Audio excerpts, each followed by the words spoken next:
Les conséquences de l'immoralité sexuelle sont pires que celles des autres péchés.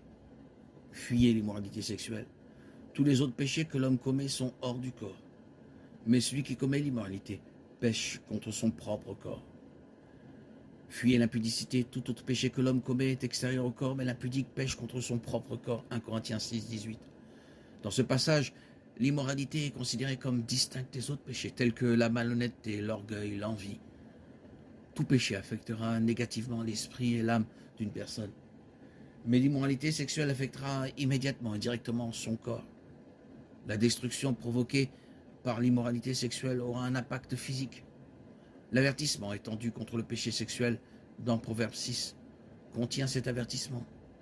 L'homme qui commet l'adultère est dépourvu de sens. Celui qui le fait se détruit lui-même. Tous les péchés sont égaux devant Dieu, en ce sens que n'importe quel péché empêchera une personne d'entrer au ciel. Dans l'état éternel, la nouvelle Jérusalem sera habitée par les justes, les rachetés du Seigneur.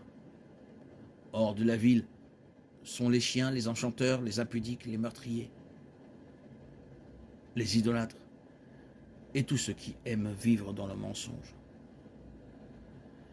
Apocalypse 22, 15.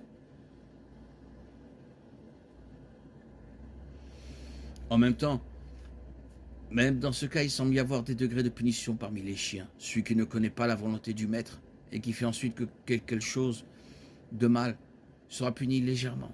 Luc 12, 48. Ainsi, tous les péchés ne portent pas le même poids de punition en enfer.